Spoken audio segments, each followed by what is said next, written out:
Donc il est important de démarrer avec une piste complètement vide afin de bien positionner les obstacles. Donc il est important d'orienter son plan papier par rapport à l'entrée de piste qui ici se trouve sur notre droite. Et je positionne également le plan de telle façon qu'on voit bien l'entrée.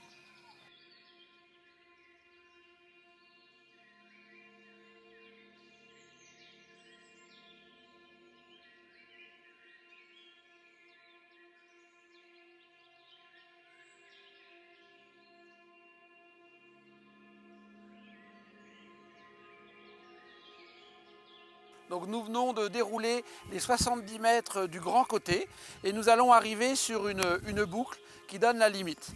Donc nous tendons bien le fil afin d'avoir la bonne distance. Avec un petit lien, nous accrochons au chandelier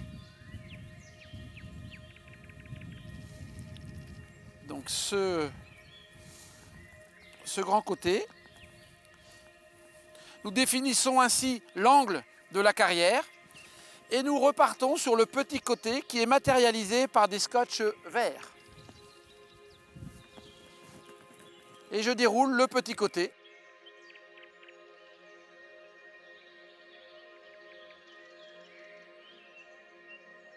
Donc je viens de dérouler les 35 mètres du petit côté.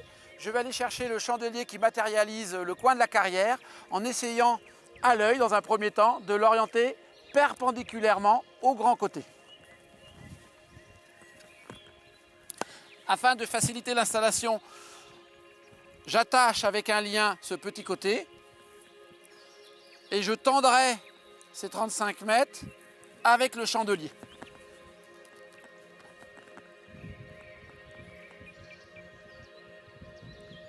Voilà, en essayant de se mettre le plus perpendiculairement possible au grand côté. Pour que la carrière soit parfaitement rectangle, eh bien, il faut absolument qu'on ait un angle droit à chaque coin de la carrière. Pour ce faire, nous allons appliquer un principe trigonométrique qui est lié à Pythagore. En fait, nous allons faire ce qu'on appelle vulgairement le 3, 4, 5. Nous allons donc mesurer une longueur de 3 mètres sur le petit côté, matérialiser ces 3 mètres avec un petit coup de marqueur pour pouvoir les retrouver. Mesurer une longueur de 4 mètres sur le grand côté.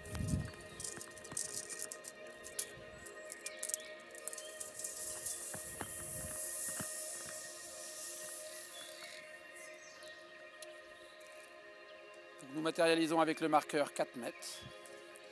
Donc, nous avons mesuré une longueur de 3 mètres, une longueur de 4 mètres. L'hypoténuse doit faire 5 mètres si nous avons un réel angle droit. Donc je positionne une ficelle à 4 mètres. Cette ficelle d'une longueur de 5 mètres, je vais l'emmener jusqu'au petit côté. Donc nous avons installé cette ficelle de 5 mètres qui ici est détendue. Nous n'avons donc pas d'angle droit. Cette ficelle a été installée sur les 4 côtés de la carrière. Pour pouvoir matérialiser au mieux l'angle droit, nous devons être 2. Un à chaque chandelier du petit côté et en tirant le chandelier de chaque côté, nous allons pouvoir tendre cette ficelle et créer un angle droit. Donc la ficelle est détendue, je vais tendre cette ficelle de chaque côté, avoir mon hypoténuse qui est tendue. Et voilà. Donc j'ai orienté le plan par rapport à l'entrée de piste, puis nous allons démarrer par la position des barres correspondant aux obstacles qui se trouvent au niveau des repères. Ici, le 4A se trouve au niveau du repère 20 mètres, le 9 se trouve au niveau du repère 20 mètres à l'opposé de la carrière. Donc je positionne le 4A par rapport au plan qui se situe au niveau du repère 20 mètres, bien perpendiculaire à la piste. L'erreur qui est souvent faite, c'est de ne pas laisser l'espace pour le chandelier. Afin d'éviter cette erreur-là, eh bien, positionnez tout de suite le chandelier une fois que la barre est amenée.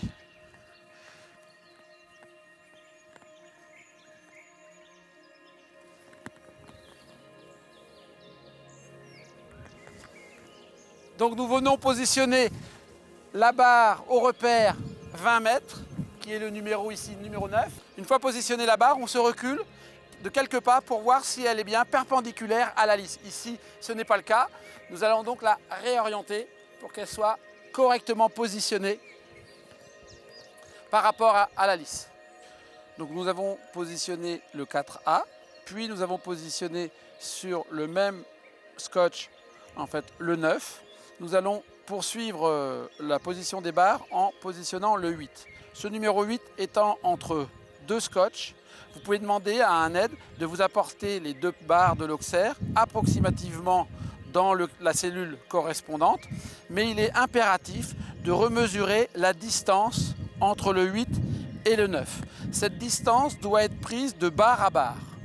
Donc ici vous avez un petit bidet qui est dessiné, vous ne prenez pas la distance au ras du bidet, mais au niveau de la barre. A l'aide d'un assistant, nous allons mesurer cette distance de 21,50 m.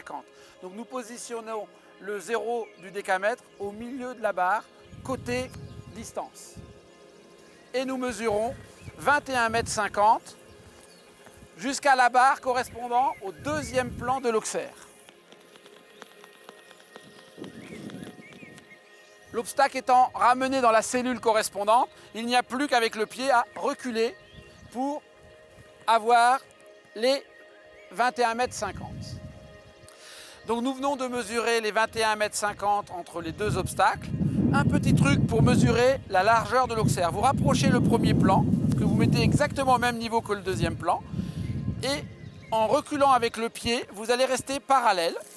Donc si on prend une largeur de 1 m pour la cote 1 m, nous mesurons 1 m d'extérieur de la deuxième barre à extérieur de la première barre. On peut vérifier de chaque côté que nous sommes bien à 1 m. Donc petite astuce, vous pouvez positionner une barre qui va donner la direction du saut de l'obstacle. Il faut également rapidement positionner les chandeliers du deuxième plan contre l'obstacle. Il est impératif de poser tous les chandeliers avant de toucher aux barres. Nous allons poursuivre le montage de piste par la mise en place de la combinaison. Comme vous pouvez le voir, entre-temps, la météo a quelque peu changé. C'est un sport d'extérieur, on s'équipe donc en conséquence. Nous avons positionné tout à l'heure le 4A sur la ligne des 20 mètres. Nous allons maintenant positionner la combinaison 4A, 4B à partir de mesures au décamètre. Nous prendrons une distance chevaux qui est de 10,90 qui correspond à 2 foulées. Donc pour mettre en place une combinaison, on a besoin d'être beaucoup plus précis que pour une distance entre deux obstacles. Donc d'abord, on va positionner avec un assistant le mètre au coin de la barre, pile poil au coin de la barre. Ça c'est très important, notamment pour la phase suivante. Nous allons prendre la distance chevaux qui est ici définie comme étant 10,90. Donc je mesure 10,90. Donc là, la barre a été positionnée préalablement par rapport au point de limite. En fait, on positionne, là il y avait 10 cm de différence. On prend le premier côté, le deuxième côté, donc 10,90. Les 10,90 correspondent à la distance entre les deux barres. Et là, pour vérifier que les deux barres soient bien alignées, nous allons prendre la diagonale. Une première diagonale, qui ici est 10,60, mais la longueur n'est pas très importante. On positionne son doigt au niveau du bord de la barre. On prend la deuxième diagonale. Et comme vous pouvez le voir, je suis beaucoup plus long. Je vais donc, avec ma deuxième main, me positionner à la limite de la barre. Donc là, nous avons une différence de 20 cm entre les deux coins de barre. Je divise la distance par deux de façon manuelle en ramenant mes doigts les uns sur les autres et je prends la pliure. La pliure correspond à la diagonale parfaite. Pour aligner mes deux verticaux, je vais glisser la barre. Surtout, je ne l'avance pas ni la recule, je la glisse dans son axe de telle façon que j'arrive pile poil à la pliure au niveau du coin de la barre. On peut vérifier maintenant de l'autre côté, on verra qu'on est... Voilà, on a la bonne diagonale. Donc nos deux verticaux sont alignés dans un parallélogramme rectangle.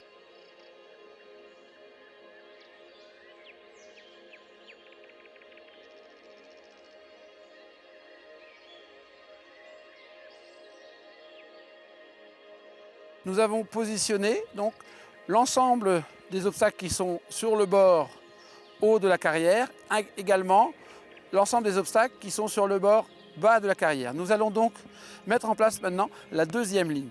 L'obstacle qui est le plus facile à positionner correspond au numéro 2, car il est perpendiculaire à la ligne et parallèle aux autres obstacles. Ça va être très facile de positionner cet obstacle-là puisqu'il se trouve sur la ligne des 50. Nous allons positionner l'obstacle numéro 2. Cet obstacle numéro 2 est sur la ligne des 50 mètres sur la grande longueur qui correspond en fait au petit carré orange que j'ai sur ma gauche. Pour que vous visualisez le mieux possible sur la vidéo, nous avons matérialisé en fait avec les décamètres. L'utilisation des décamètres n'est pas nécessaire. Vous pouvez le faire à l'œil. Donc vous positionnez votre barre sur la ligne des 50 mètres et le bord droit de cette barre est sur la ligne des 10 mètres. Sur le petit côté. Je positionne donc la barre de mon numéro 2 et bien évidemment, pour éviter qu'elle soit bougée et donner le sens de direction du numéro 2, je positionne la barre qui va donner la direction du numéro 2. Nous venons d'installer le numéro 2 qui est ici sur ma droite. À partir de cet obstacle-là, nous allons monter les obstacles qui sont au centre de la carrière. Donc pour ce faire, nous allons nous adapter par rapport aux obstacles déjà montés. Ici, l'obstacle de référence va être cet obstacle numéro 2, à partir duquel nous allons monter le numéro 7, puis le 1, et on finira par le 11. Une fois qu'on les aura positionnés, on ajustera exactement la distance par rapport aux distances préconisées sur le plan. Donc je positionne l'obstacle qui est le plus près du 2, c'est le 7B. Je regarde par rapport à la cellule où il se trouve. Il se trouve dans les 50-55 mètres avec une visée qui va vers l'angle 65 mètres.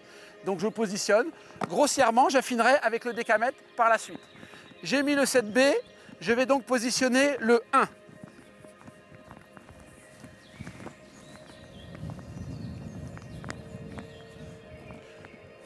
Donc qui lui se trouve à la droite du 7B, légèrement comme ceci.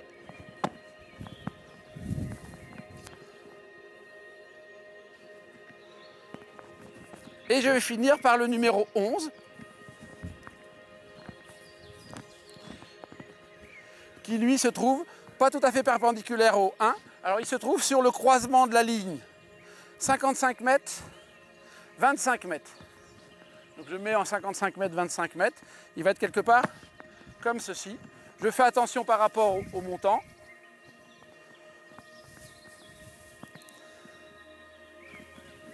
Voilà. Donc maintenant je vais ajuster mes mesures par rapport au décamètre. Donc le 7B doit se trouver à 18 mètres de la ligne 65. Mais là-bas. Donc par rapport au point 65, je vais mesurer. Oui.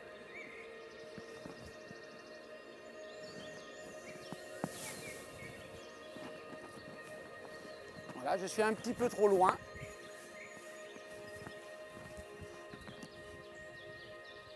Voilà.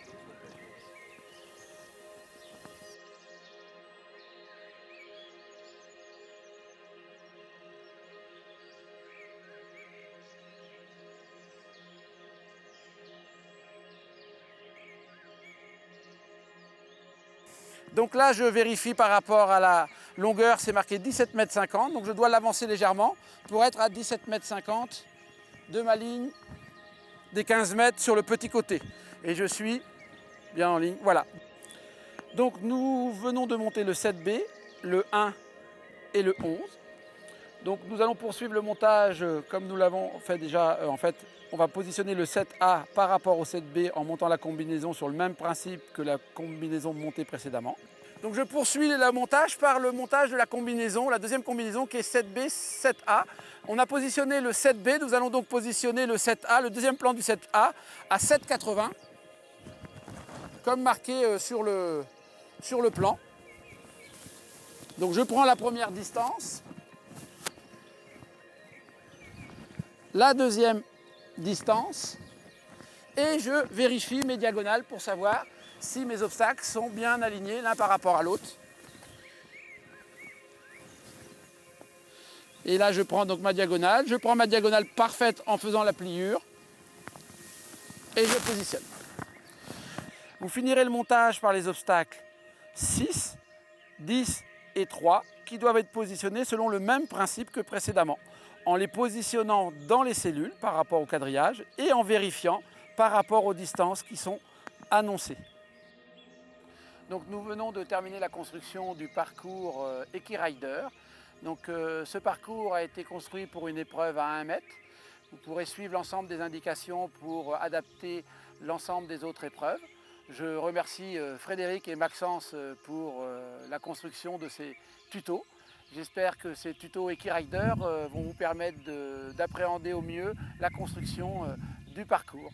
Je vous souhaite bonne chance et une bonne compétition EquiRider à tous.